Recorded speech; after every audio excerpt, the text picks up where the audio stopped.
Hello and welcome back to another episode of league Talk, the podcast all about management, coaching, performance and all things League of Legends. My name is AJ and in today's podcast we have Grant Rousseau, who has recently been named the head of operations for Excel Esports. I think fair to say the biggest UK esports organisation, especially exactly.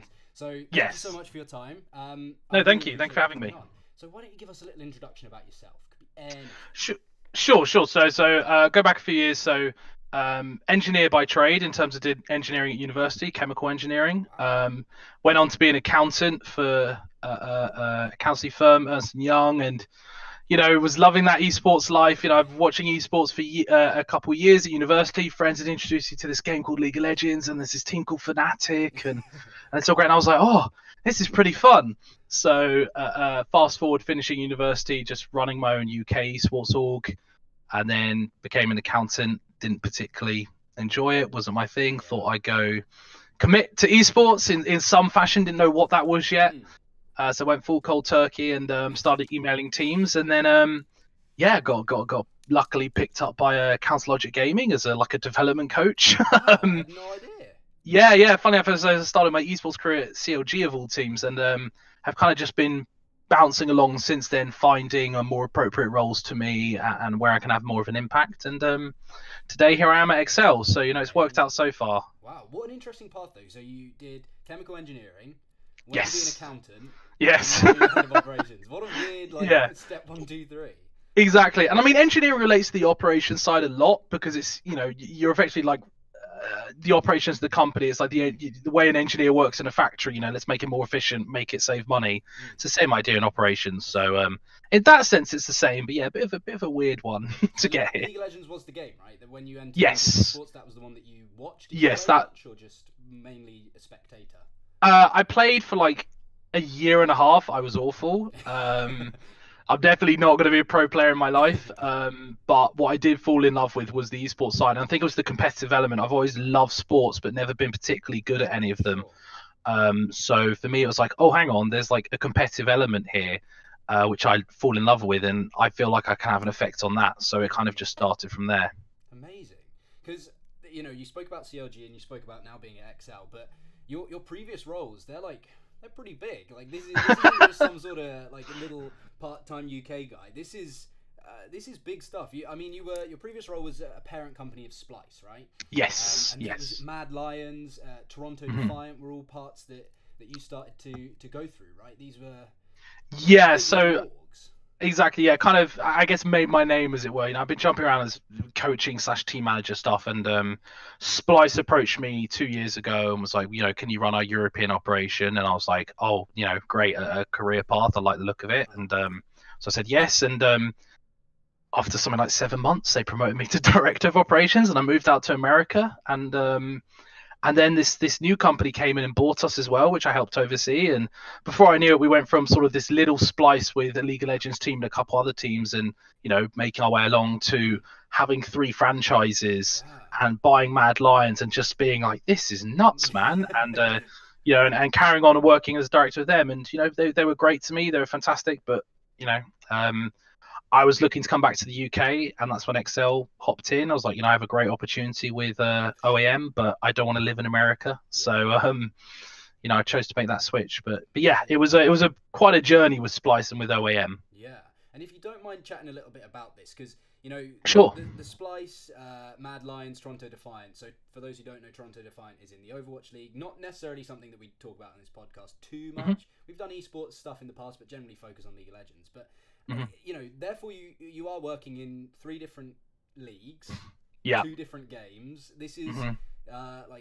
what was that like working in that environment? Because Excel, I believe, are only in League of Legends. Yes, correct. So what's that like being in 3 different leagues, 2 different games, living in America? It's quite it's a lot. Right? Yeah. It's definitely a lot, and it's a greater challenge. I think if you're looking to expansion of that level, you have to have the support and the resources and the structure around it, which we were lucky enough to have. When I was there as just initially as director for Splyce, it was, they had League of Legends, they didn't have Overwatch, and they had Call of Duty, but it wasn't a franchise or anything else. So it was kind of, they had some small teams, but it was still very League of Legends focused, and that was Berlin based. So it was also kind of its own thing. Like we had a Yeah. good setup there, and it was kind of autonomous running itself. So from the American side, it was much more around the Call of Duty and the other games they had, and there was just a lot of day to day. When the more players you add, the more day to days built up. You know, and then long term, it was doing things like, for me, it was doing the League of Legends franchise application, helping with the Overwatch one, just doing these large scale projects within the company to help things like the travel systems, logistics, and whatever it may be. And then OAM came in and bought an Overwatch team with them, and that's when it started to get very, very busy. You know, we doubled our staff because OAM bought their own staff in, and then from the team side and performance side, it was like a full restructure of who's in performance. So I kind of went from director of operations to director of team operations, which was similar, but you know, performance as it were. And then it just got real busy. It was just a lot of logistics and a lot of setting up like long-term structures, especially when Overwatch was new, out in LA, which was a new location. So yeah, it was a very busy time. But it's always about building those like long-term structures and facilities where you can. Yeah, for sure, because the franchising is something in League of Legends that's not often spoken too much about, right? It's not hush-hush as such, but it's not spoken about in the same way that, you know, games on the weekend are spoken about and other topics generally.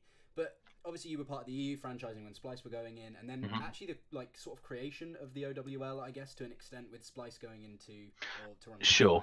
Yeah. I mean, I didn't. The Overwatch side was a bit more OAM, and it was kind of like how we were going to do the performance side, whereas like the League of Legends franchise, you know, it was basically I organised the write-up of the application, for example. So I was very forward-facing on that. Because those applications, I know from talking to other guys at Excel actually. Was a big process to become. Yeah, it was like doing my dissertation all over again. It was a slog, yeah, you know. I can imagine. So yeah, and you know, I think I don't know if I think we put out parts of it publicly, Splyce, but you know, it was like 100 and something page thing by the end, and it was crazy. Yeah, and those contain things like marketing, I presume, bits on marketing, how you. It's what your goals are. They wanted to know every process within the company. So, you know, performance is one part, but so is branding, so is marketing, so is your facilities, so is, you know, what are the company's goals and stand by, you know, and why should we partner with Riot? So it hit everything about an esports company. Yeah, amazing. Well, I mean, processes clearly, you know, those were long ones, I can imagine. So more onto now, like, because this is the really interesting bit for me. Obviously, I work and live near London, so obviously Excel is a part of, you know, you've as an organisation like ingrained yourselves within the UK, you know.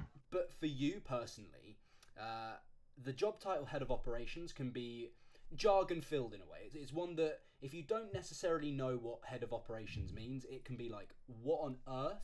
You know? So generally speaking, what does head of operations entail? And what does it entail at Excel? Because I presume at each place this role sort of differs a little bit, right? Yeah, sorry, you dropped out for a second there. What was the question? Sorry? It's just talking about what head of operations generally entails. Sure. Because it can be different at each location, each place that you're working at, I presume. Yeah, so generally operations for an esports team, like most esports teams are still in startup stage. And they're slowly transitioning to, a lot of them are transitioning to medium size now. So when you're in startup, there's a lot of gaps missing, right? And that is things like, I'd say the departments that fall under me right now, you know, it's HR, it's IT, it's performance administration, so things like contracts and stuff like that, finance and logistics. So it's like quite a wide variety, and each of those things could be its own department in a fully fledged company in the future. And then your job in operations would then either you be individual to that department or you be overseeing the whole thing. So that's where it's at the moment. So, you know, day to day is just completing tasks within those different areas.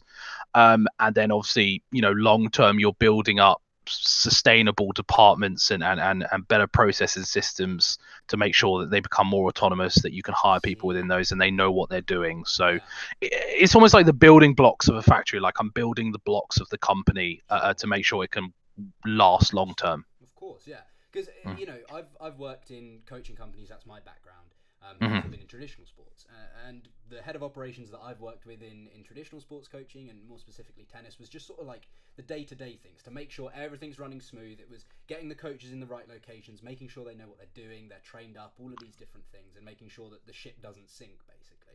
Yeah, and that is pretty sad. Like day to day is definitely a part of it, and sometimes companies just need people who help tick it over day to day, and those people that you definitely don't see or realize those people because if they're doing their job, why would you know they even are there?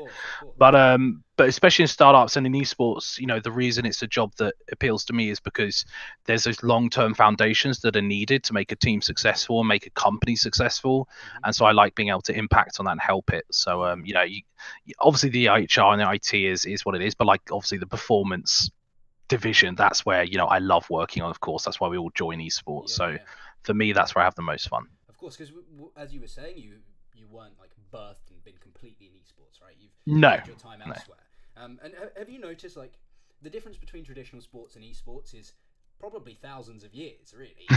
When you take football back to its basics, I'm sure there was people knocking around with a ball thousands of years ago, And esports, therefore, is still theoretically in its infancy, right? Is that something that you're noticing, something that your job entails, like bringing it out of the infancy stage? Yeah, I mean, it's in two parts. Like, just as a company in general, you have that startup idea, so you're trying to take it out of that infancy. Kind of compared to sort of the sports model, I think it's fair to say, esports still isn't as professional as it could be in that sense, especially if you're one of the newer teams. The NA teams tend to have had a bit more success in moving in the sports model direction, and that's because they've had a lot more funding and a lot more backing from sports people who can advise and take them on in that business, whereas EU hasn't necessarily had that yet. At the same time, like whilst I think seeing a sports model and there's a lot of you can take from that, I'm a big advocate for esports as its own thing, and it's not looking to copy sports. If it was looking to do that, then anyone could do it. It is its own unique idea and model, especially around things like marketing, around content.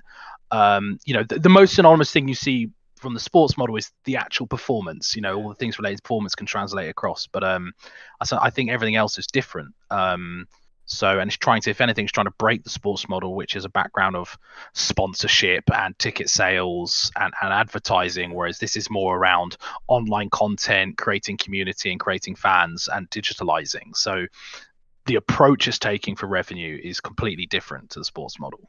It's interesting because for me, obviously with my traditional sports coaching background and working as a performance coach for the previous split, my sort of ethos had always been like, let's learn as much as humanly possible from traditional sports and then apply it. So a lot of the work that I do is things like helping with meditations, is structuring your day properly. It's the classic sort of, I don't want to say sports psychology because that's not what, I'm not a sports psychologist, I'm not a sports psychology trainer, but it's taken from these different aspects of the traditional sports world and applying it to esports. So it's really interesting and fair, a really, really interesting, good point that you say that this is a different beast, right? When it comes to the world of business, looking at esports as a traditional sports model probably won't work, right? No, exactly. But as you say, like what you said about the performance aspect, so you're talking about, the way you work with players, that is very applicable, and that is where there's clear like to likeness, and a lot of teams are picking up people from sports backgrounds within those divisions, and that I'm 100% on board with. So it's just like in performance, yes, but everything outside that, not necessarily the case. No, I like that. It's definitely going to make me refrain from saying being as like hard-nosed with my let's learn from traditional sports, because I think it's a really but obviously Excel, this is I'm not going to say a new organization, but potentially new to a lot of LCS, formerly EU LCS, but obviously now LEC fans. But what do you, so you have both short term, you have long term, and coming into this job, I'm sure this is something that you considered, right? What do I want to fix in the next week? What do I want to in the next 3 months? And then looking at maybe like a 5-10 year plan or something along those lines. What are you looking to sort of put into place at Excel in both short term and long term? Sure. So I mean, short term, like right now I'm working on is very much around the operations division. There's a lot of, it's fair to say that there's a few gaps here and there. They had such a short amount of time to get set up for the LEC, and whilst the season's been going, all the gaps that were there because they had such short time have kind of stayed there, and they've not had the chance to fix. So there's a lot of work around like the divisions I mentioned around like our finance processes, our HR processes, how we approach different things, and a lot of training work as well. A lot of the employees and helping them with training and helping them understand what our standard operating procedures are. I'm writing so many standard operating procedures, I'm losing my mind. But it helps, so that's like short term. So I just want to get the company sort of ticking and buzzing, because I think it felt like people had survived on passion for the past year, and that's amazing and that's great, but that doesn't last if you don't have the structure around it. So a lot of what I'm trying to do short term is make sure that they have a nice working environment and they're comfortable, and just that side of things. Interesting. So moving into the long term, what's the aim? Because it's so difficult and it's so hard with especially with esports teams, because everyone's like, you sort of fall into these two brackets. If you're trying to get into playoffs, you're trying to win worlds. It's like one or the other, right?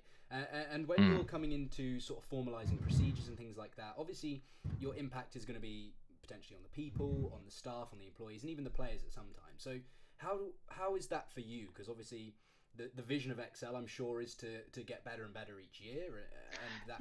And I mean, like a lot of my work, I don't call it long term, but like the next 2 years, right, is around the performance division. So although I'm heading up the operations, a lot of my work over the next 3 months is being directed towards performance. So I'll be helping. Basically, I'll be building the team for the next sort of, what I have is a 2-year plan for them, and building that in what I think makes a good team and that side. So short term is ops, medium to long term right now is performance, and I'm being pulled across to that, and then it'll kind of be back on traditional operations again. So I'm kind of hopping between the two right now.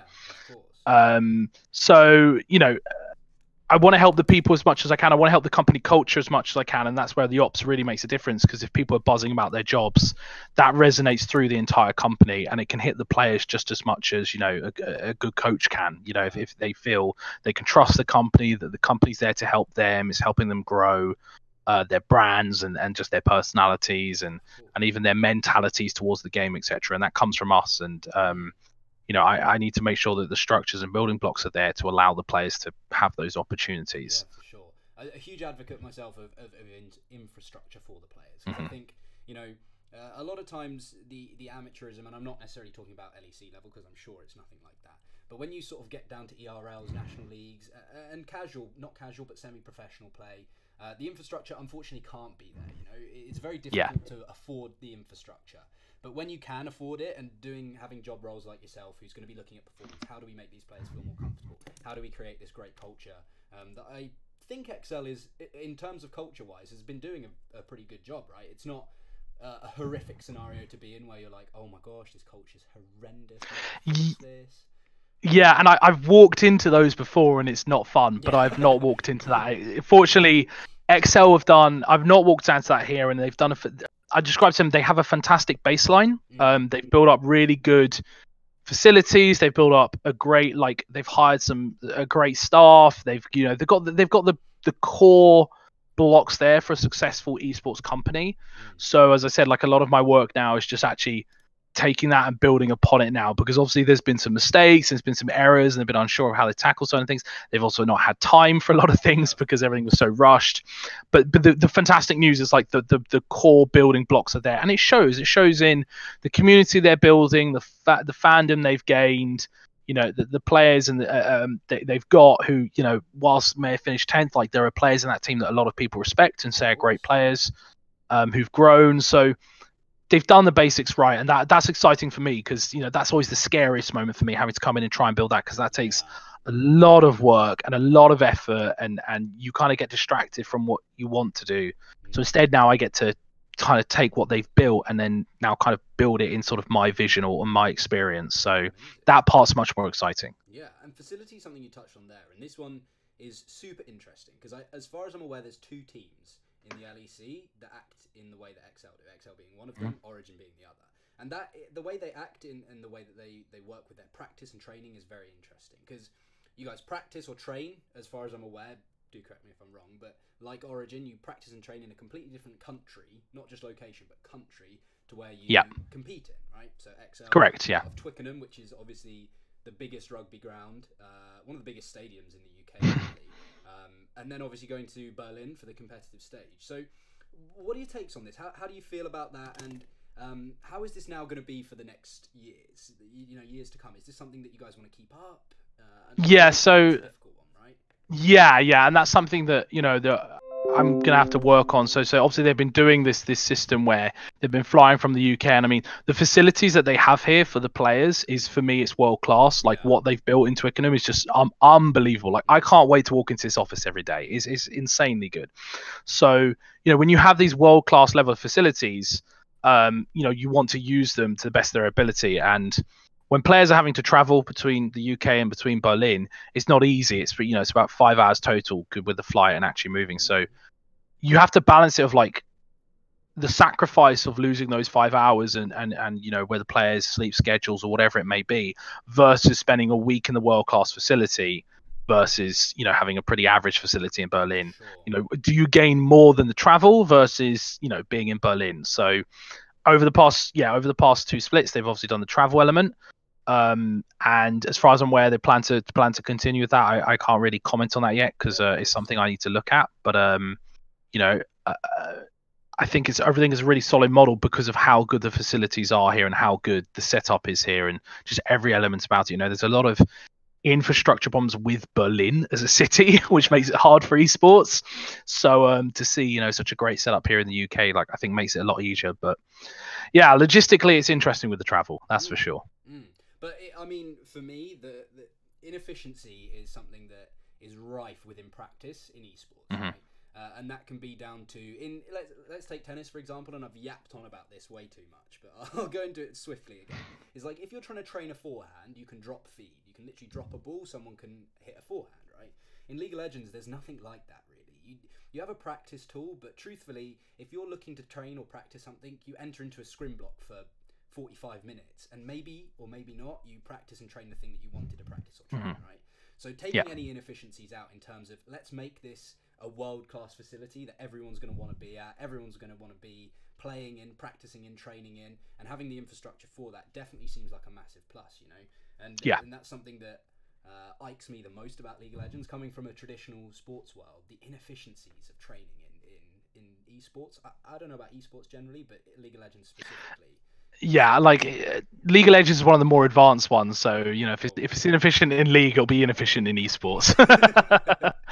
Yeah, interesting, because I haven't been down to Twickenham before, but I was very close to coming to visit for whatever reason that was previously, and I was really gutted to have not actually have seen it, because it seems to me from the outside looking in, with all of the content that you guys put out in terms of the vlogs that you guys do, which are great, by the way, I think they're hilarious. The Fantastic. videos that you guys put out when you were originally coming into the LEC and coming into Twickenham was like mind-blowing for me. So really that's awesome.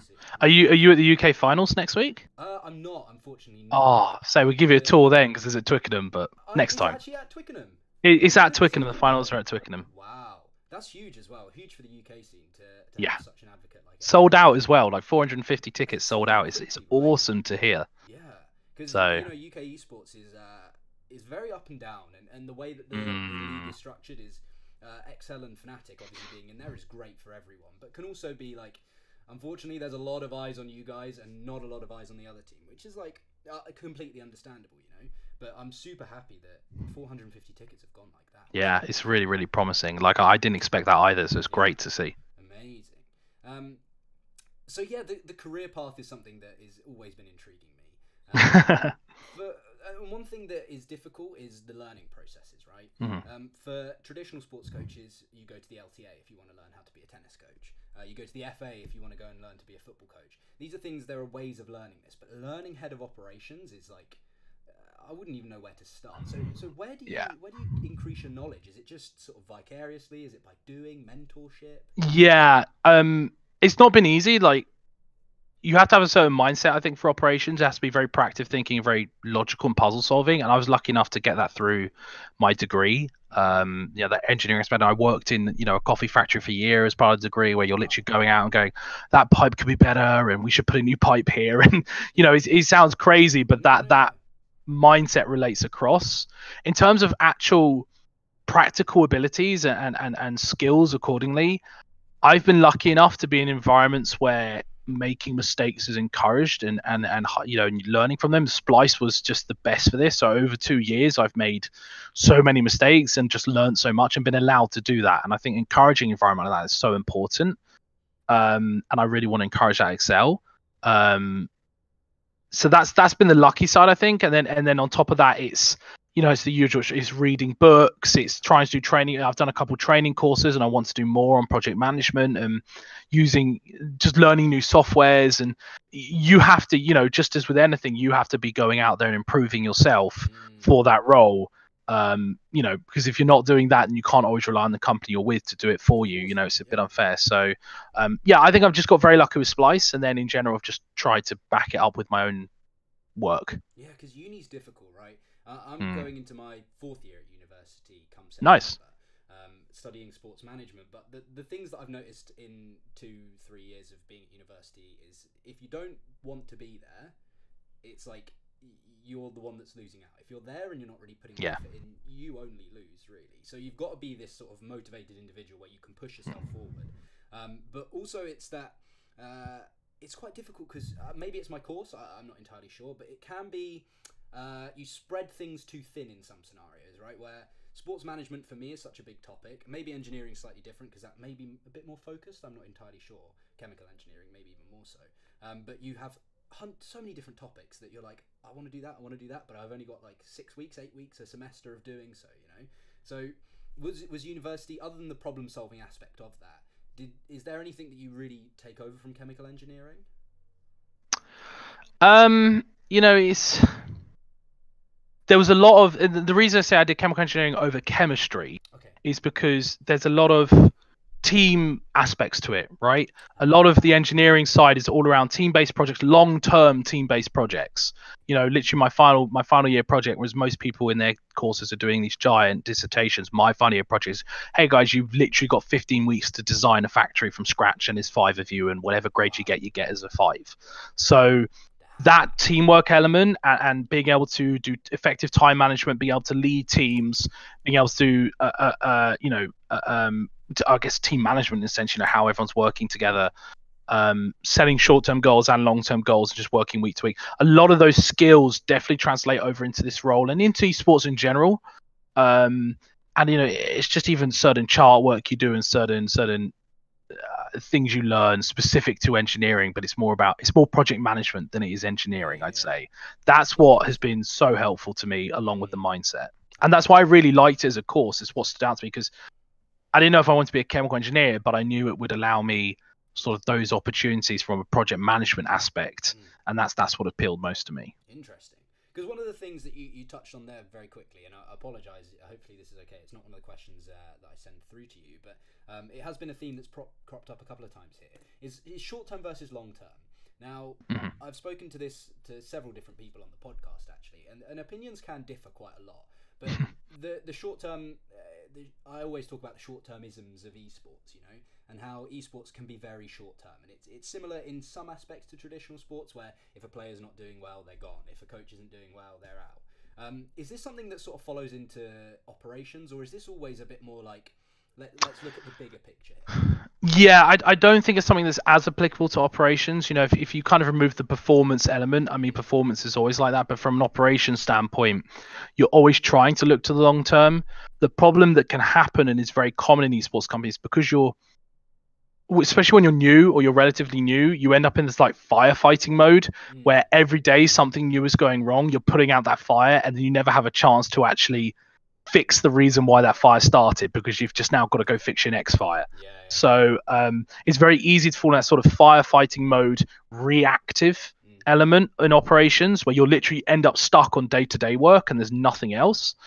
And so as an operations division, you're trying to get away from that and in fact build long-term processes and long-term structures that mean that things never break in the first place, and people know what they're doing and they're happier, etc. But because esports teams specifically grow so fast, and the growth's been so huge, that resources haven't necessarily been able to keep up, especially from, you know, performance division has always got the resources, and that's great. They always tend to keep up. But like the operations division, you've suddenly increased by 4 teams, but you still only have 3 people in operations. You didn't, you know, why would you add more? And you're going, well, hang on, we have quadrupled our workload here, and you don't even realize it. So it's very easy for esports teams to get stuck in firefight after firefight after firefight, and you need to commit resources, you need to get good people in, because if that doesn't improve, you don't realize how much like operations prop up the company, because they're kind of like the glue between everyone. And if that's missing, it starts to really fall apart. And I think that's what some teams just lack. And when you start to hear horror stories of facilities failing or people failing to get paid or things like that, a lot of that falls under operations. So firefighter, that's an interesting one. A lot of entrepreneurs and like heads of companies are often seen as firefighters. They're the last sort of port of call that's like, we've tried everything, well, let's put out the fire with the head of operations, the CEO. The UK is a really interesting one as well, right? Because you mentioned on Twitter that you've always wanted to live your esports dream and you wanted to do it in the UK. You've sort of echoed that feeling now during this podcast. And the goal for you that you mentioned was to develop UK esports. So firstly, why the UK? Why is that the case? What's the focus on UK esports here?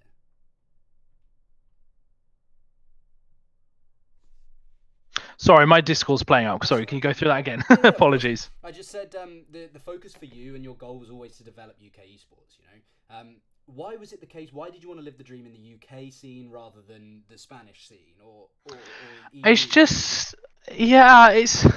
I don't know why. Maybe I have a stupid sense of patriotism. Yeah.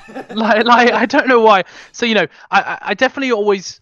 Whilst I wanted to travel esports and use it to see the world, I've been lucky enough to have that. I always planned to work from the UK when I could, right? It's just where my family are, friends are, etc. Like, it's just, that was always the goal. So, yeah, exactly, like home. And I've always been very close to home. That's just always been my nature.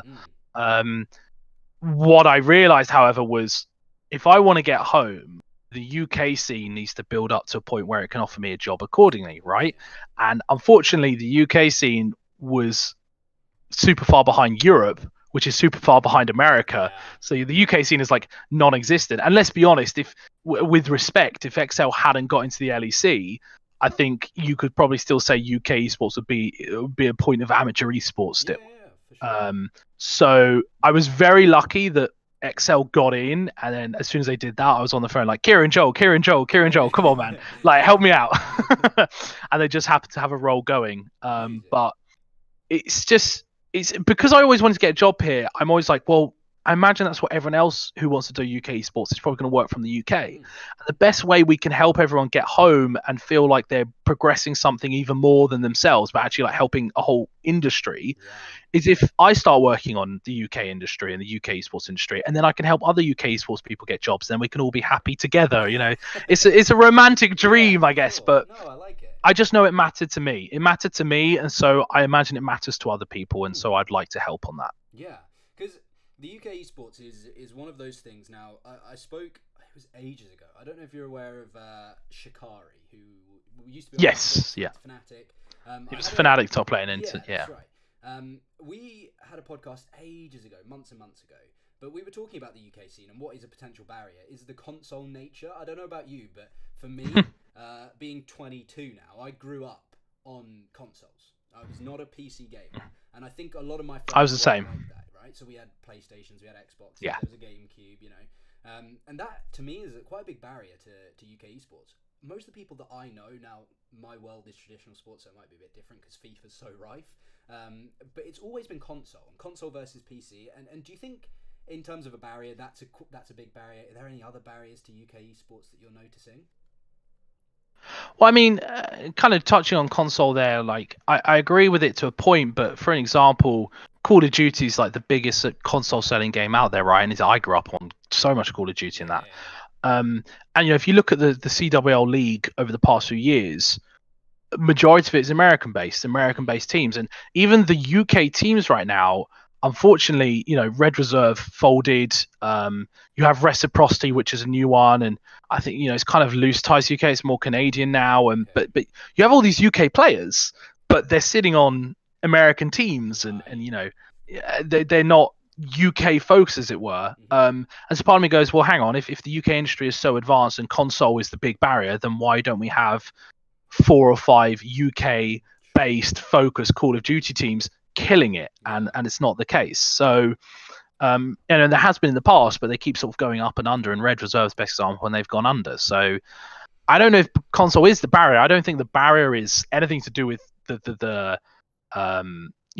who's playing what and how many people there are playing it. Like I think the barriers are very much stemmed in education and government work and lack of funding because of that lack of education. I think it's much more higher level than just how many people do we have trying. Sure. Okay. Interesting. So like sort of UK infrastructure doesn't necessarily allow. I think the biggest issues relate to the government backing of it and the education side of it and the lack of a strong esports focused association and things like that. Yeah, for sure. I mean, esports associations are ones that you see it in NA with the Players Association is one that's cropped up a bit more now. Yeah, I guess I mean more like you're talking like almost like a government backed agency that sort of thing. is a body, like a government body focused on this kind of thing that a lot of other countries have set up now. So interesting, because UK esports has always been something that to me has been potential. There's a lot of potential there. I agree. I've never quite understood. Maybe this is the key to it, and maybe that's unlocked. But I've always thought there's a lot of potential. I just don't know what the key is to unlock that potential. Yeah, and that's what's missing. I mean, I look at when you talk about like fans and teams building communities. Biggest football league in the world, biggest rugby league in the world. Fantastic in all sports all around with thousands and thousands of fans. So it's not like as a country we are synonymous with working with sports teams and building communities and being fans of them. Mixed with, as I said, like huge amount of console players, and like as a country we are gaming, we're playing video games a lot. So why has that translation of both community and fans for sports and people playing games not translating to esports? Like why is that bit so drastically behind the rest of Europe?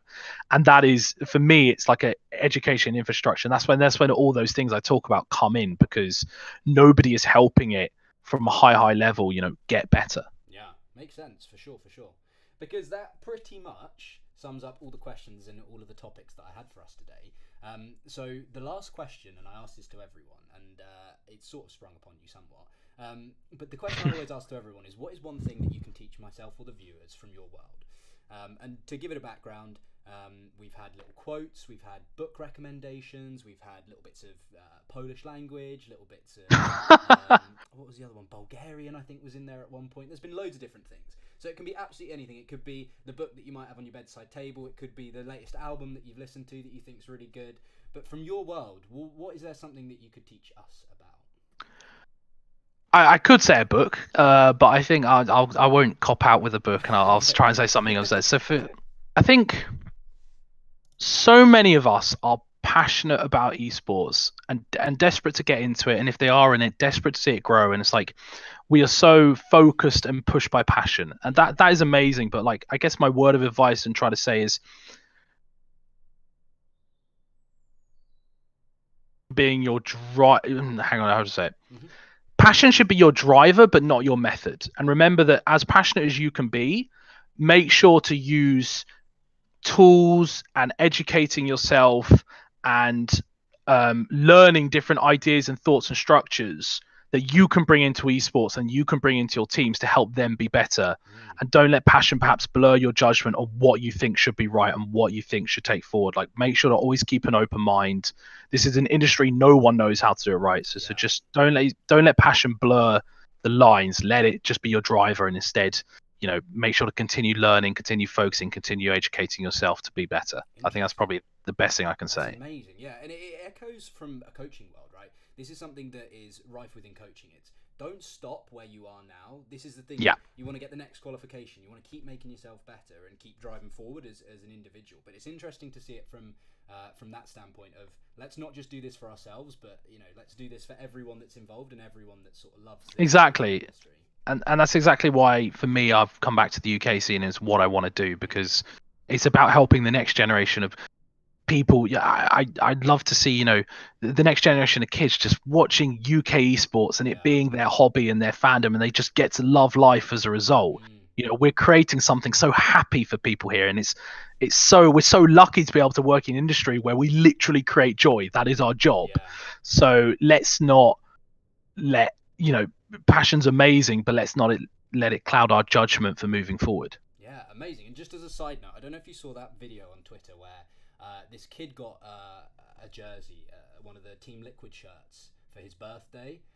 And it had double lift on the back, and you should have seen. I don't know if you saw his smile. He was so happy, as if he's just got the best Christmas birthday present ever. Exactly, like, exactly. That sort of sums it up, doesn't it? If we can get there, yeah, we're all good, right? And I mean, we're creating a generation of people that kids look up to. You know, as you just said, like someone's following double lift, so you know we get to build this from scratch now. Not only have we got people that are being idolized, but that industry itself hasn't even been built yet, so we can make it truly amazing.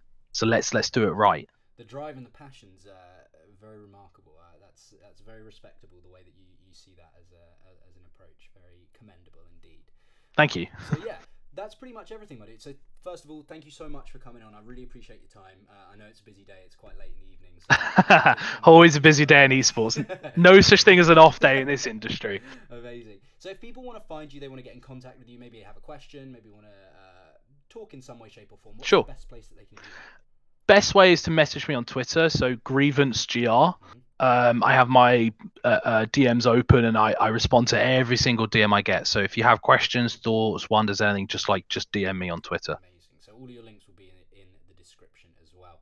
So as I said, thank you so much for your time. I really appreciate it. I hope everyone who has listened or watched, depending on what medium you're on, has found as much sort of interest as I have in this, because this has been a really interesting learning curve, and something that I'm super happy I can say is something that I keep up on this podcast, is not just talking to players, not just talking to coaches, is to get the background, to understand what really goes on within esports, and to have you on here was a big deal for me, you know. You're a big name without making it too big, you know?